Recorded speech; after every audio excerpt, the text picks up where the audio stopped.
Pemirsa jajaran Kodam 9 Udayana diminta terus menjaga kearifan lokal dengan menjaga seni dan budaya yang menjadi salah satu ketahanan TNI saat bertugas di Bali. Hal itu diungkap Pangdam 9 Udayana, Maijen TNI Pik Budiakto di Makorem 163 Wirasatya Denpasar.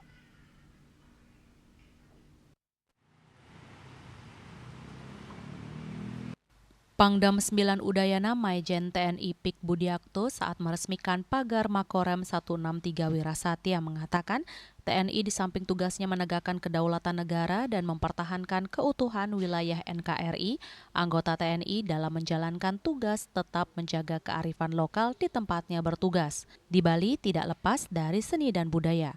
Dalam bertugas menjaga seni dan budaya menjadi salah satu ketahanan TNI di Bali.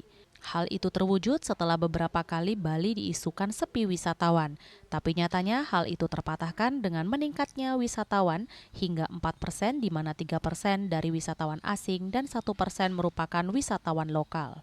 Provinsi Bali tidak lepas dari seni dan budaya. Untuk itu kekuatan kita yang paling pokok di sini bertugas mempertahankan seni dan budaya di Bali untuk kekuatan ketahanan kita. Dan ini terwujud berapa kali viral, Bali dinyatakan sepi terhadap wisata, itu dipatahkan semua.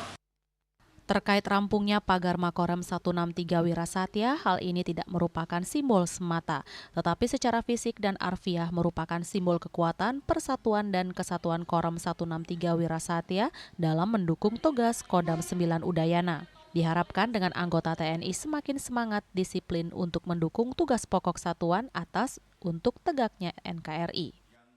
Harapan kami bahwa pagar ini merupakan simbol kewibawaan, kemudian simbol keamanan di Korem ini, simbol keamanan di seluruh jagat Bali. Dalam kesempatan tersebut dilakukan upacara pemelaspasan yang dipuput oleh Ratu Prandesiwegate Griya Peling dari Batu Bulan. Raiswantara, Bali TV.